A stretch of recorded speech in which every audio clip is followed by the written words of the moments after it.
They didn't even look up when Elwood Parrish walked into the boardroom. That's the part that stays with you. Not the insult, not the moment everything finally broke open, but that first morning when 12 people sat around a glass table in a building that cost more per square foot than most Canadians earn in a month, and not one of them looked up. Elwood Parrish set his portfolio on the table, pulled out his chair, and sat down like he belonged there, because he did. He just hadn't been told yet that they didn't agree. Elwood was 51 years old. He had 17 years of infrastructure project management behind him, had overseen two of the largest municipal transit builds in Ontario's recent history, had a civil engineering degree from Queen's and a master's from the University of Toronto that he'd finished while raising two kids after his wife died. He wasn't the kind of man who talked about what he'd been through. He was the kind of man who showed up anyway. Harlan Voss and partners had recruited him. That was the part Elwood had to remind himself of later, on the nights when he sat in his car in the parking garage and breathed through the weight of it. They came to him. A partner named Jeffrey Murch had called him 3 times before Elwood agreed to meet. The firm was expanding its infrastructure division. They needed someone who understood how to manage billion-dollar timelines, how to negotiate with municipal governments, how to keep contractors honest and politicians patient. Elwood understood all of it. Jeffrey Murch had called him exactly what this firm needs. Those words, exact. Elwood walked into that boardroom on a Tuesday morning in January and understood, without anyone saying a single word, that something had shifted to the phone call and the chair. The table went quiet when he entered, not the respectful quiet of acknowledgement, but the brief, strange quiet of recalibration. 11 partners and senior associates. Mostly white, mostly men, the kind of men whose suits were expensive in a way that looked effortless because it had always been effortless. Jeffrey Murch was at the far end, and Jeffrey at least had the grace to stand and extend a hand.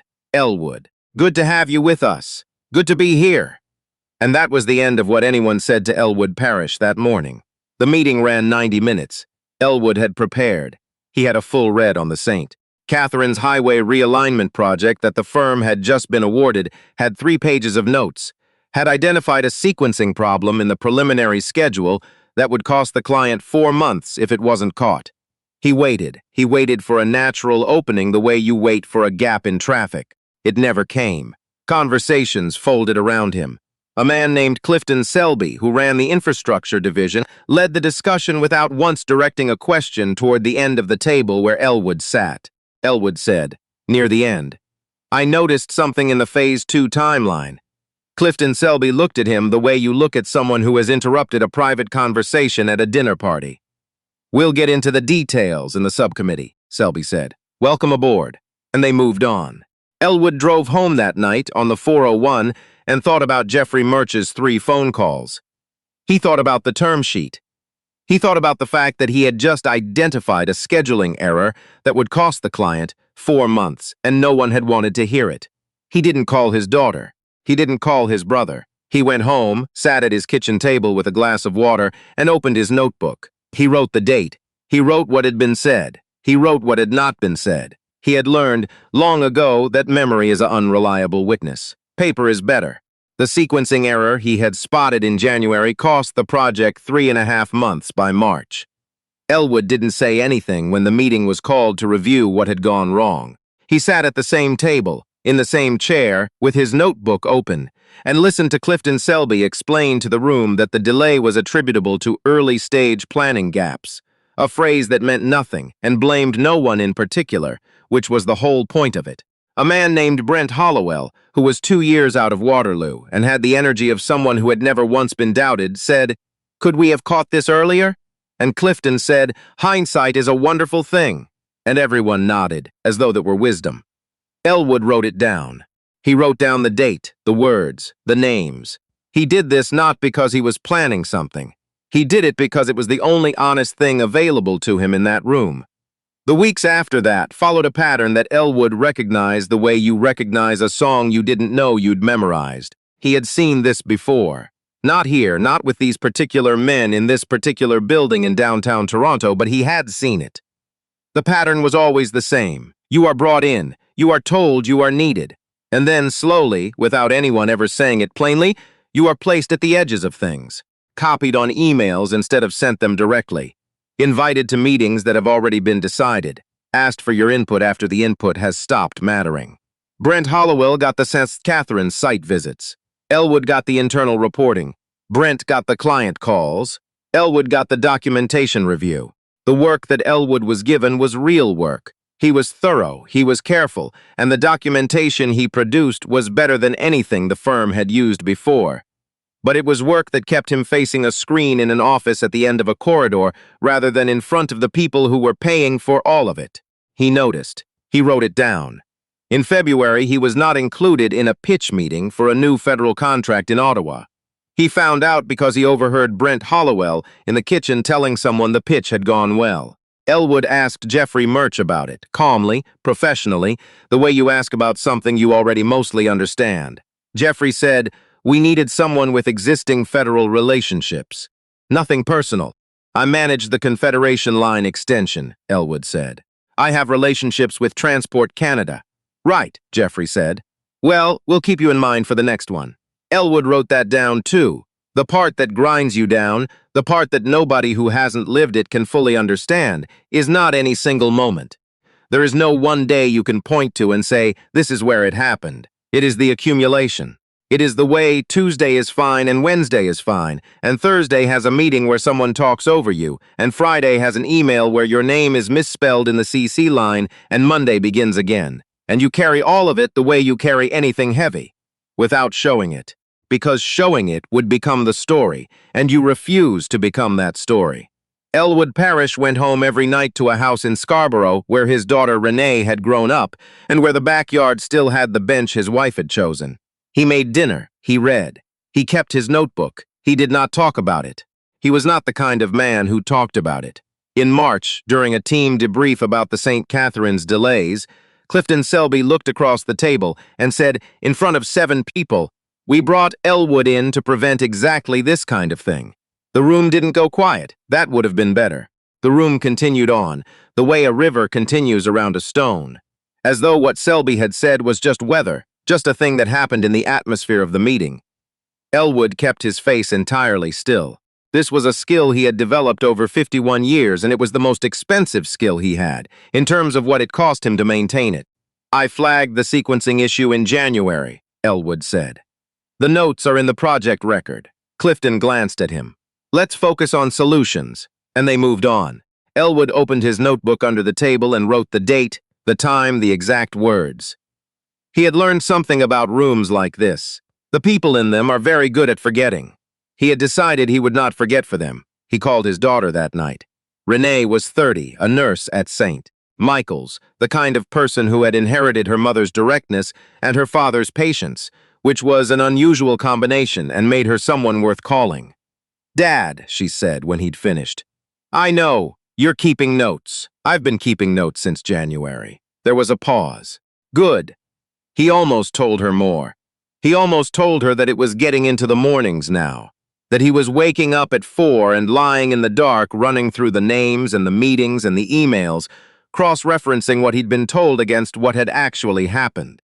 He almost told her that he had started keeping a second notebook, a cleaner one, organized chronologically with dates and direct quotes, because something in the back of his mind had started to speak to him in the language of documentation, rather than in the language of hope. He almost told her all of that. Instead, he said, "How was your shift?" And they talked about other things, because that's what you do. The Ottawa contract came back in April. It was a federal infrastructure assessment. 5 years, $47 million, the kind of contract that would be the cornerstone of the firm's federal practice for the next decade. Harland Voss and Partners had won it, and the file landed on Clifton Selby's desk like a coronation. Elwood was given the compliance documentation to manage. Brent Hollowell was named project lead. Brent Hollowell was 29 years old and had never managed a project over $8 million. Elwood wrote this down. He also requested a meeting with Jeffrey Murch, which Jeffrey scheduled and then rescheduled twice, before finally taking place on a Thursday afternoon in April, with the kind of distracted energy that told you the meeting had already been decided before it began. "I want to understand my trajectory here," Elwood said. He kept his voice level. He had practiced this in the car on the way over. I was recruited for senior project leadership. The Ottawa file is exactly the kind of work I was brought in for. Jeffrey leaned back. He had a particular way of leaning back that created the physical impression of listening without the substance of it. Elwood, you're a valuable part of this team. That's not what I asked. A pause. Jeffrey reset. Brent has the client relationships on the federal side. It made sense. I managed 17 months of federal coordination on the Confederation line. I know the people in that office. I know the compliance framework better than anyone in this building. We appreciate that. I'd like to know why I'm managing compliance documentation for a project I should be leading. Jeffrey straightened his cuffs. These decisions aren't personal. Elwood looked at him. You said that in February. And it was true then. Elwood said nothing for a moment. He thought about the notebook in his bag. He thought about the second notebook at home. He thought about Renee saying good, the way you say good when you mean keep going. I'd like that in writing, Elwood said. The rationale for the project assignment. Jeffrey's expression shifted, very slightly, the way a current changes under a surface that looks still. I don't think that's necessary, Jeffrey said. I do. Jeffrey said he would look into it. He did not look into it. Elwood wrote that down too. The thing about keeping notes is that after a while, the notes start to look like something. By May, Elwood had 2 notebooks and a folder of emails he had printed and filed by date.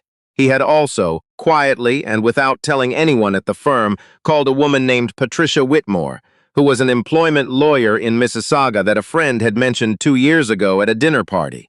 Elwood had kept her card. He had kept it in the same way he kept everything. Not because he was planning to use it, but because experience had taught him that you keep things that might matter. Patricia Whitmore listened to 11 months of Elwood's career at Arlen Voss and Partners. She asked questions. She asked about the January meeting and the February pitch and the Ottawa file and the public comment from Clifton Selby in March. She asked about his contract terms and his performance documentation, and whether there had been any formal complaints made against him or any performance improvement plans. There had not. His record at the firm was perfect. He had been assigned work. He had done the work. Nobody had ever told him he was failing. They never say it plainly, Patricia said. She had the tone of someone who had heard this particular shape of story many times. That's how it works. You're never told you don't belong there. You're just never allowed to fully be there. Elwood sat with that for a moment. What does your documentation look like? She asked. Thorough, he said. He could hear the shift in her voice when she said, tell me more. He told her about the notebooks, the dates, the direct quotes, the emails, the paper trail of meeting notes he had kept not in his personal files, but in the firm's own project management system, which meant the record existed not just for him, but in the firm's own records. You've been documenting inside their system, Patricia asked. I'm the one who manages documentation, Elwood said.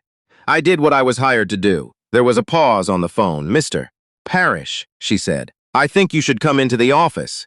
The thing about working in a firm like Harlan Voss and Partners is that after a while, you forget that the person doing the documentation is the one who controls what the documentation says.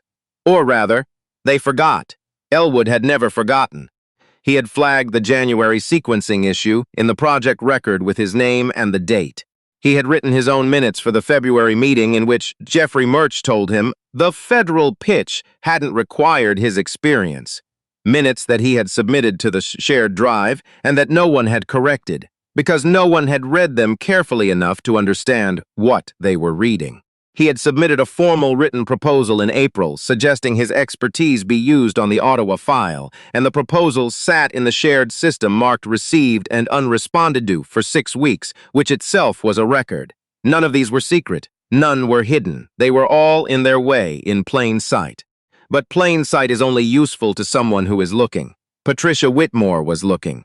By June, the picture that emerged from Elwood's documentation was not a story of one bad moment. It was the story of a sustained pattern.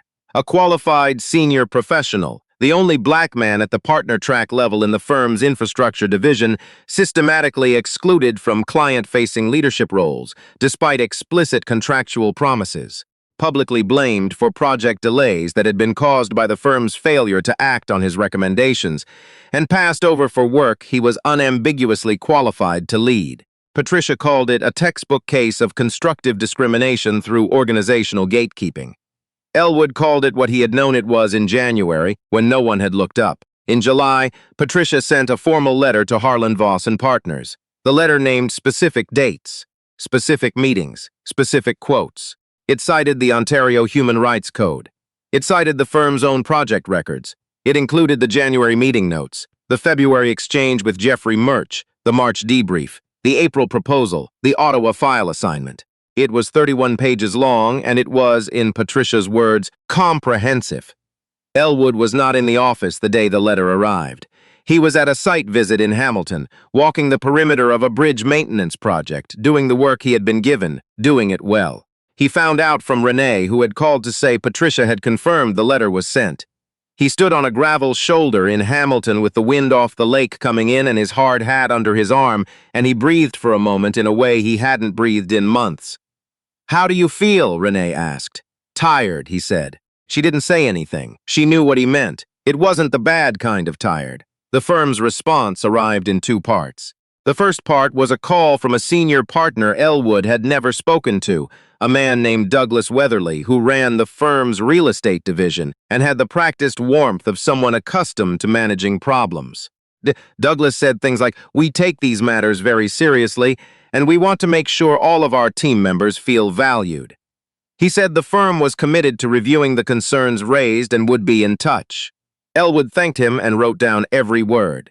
The second part was an email sent the following week from the firm's general counsel asking whether Elwood would be open to a facilitated conversation to resolve the issues raised. Elwood forwarded the email to Patricia. "They want to settle," Patricia said. "What do you recommend?" "That depends on what you want." What Elwood wanted was a question he had been sitting since January. He had thought about it on the 401 in the dark. He had thought about it at his kitchen table, and on the bench in the backyard, and on the gravel shoulder in Hamilton. He had been honest with himself about all of it, the anger, which was real, the exhaustion, which was profound. The part of him that had, at some point in the spring, stopped believing that the firm would ever see him the way Jeffrey Murch had sounded on the phone 3 times in the fall.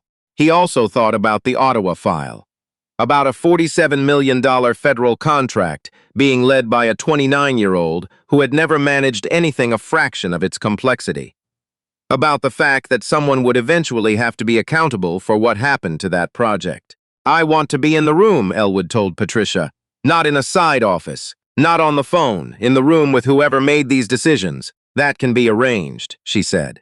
The meeting was held on a Wednesday morning in late September in the firm's largest boardroom, the same one Elwood had walked into in January, when no one had looked up. This time they looked up. There were 5 of them on the other side: Douglas Weatherly, Jeffrey Murch, the general counsel, Clifton Selby, and a human resources director Elwood had met once.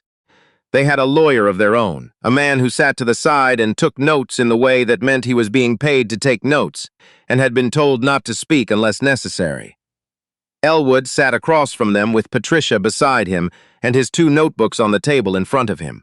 He had also printed a clean summary document, 12 pages organized by date, with quotes and cross-references to the firm's own project records. He slid a copy across the table before anyone else spoke. The firm's lawyer looked at it. Jeffrey Murch looked at it. Clifton Selby's expression, when he reached the page that documented his March comment about bringing Elwood in to prevent exactly this kind of thing, was the expression of a man who had forgotten that rooms have witnesses, and that witnesses sometimes have notebooks. Patricia walked through the documentation methodically. She did not raise her voice. She did not editorialize. She let the dates and the words do what dates and words do when they are organized by someone who knew what they were doing. When she finished, the room was quiet in the way that rooms get quiet when something true has been laid on the table.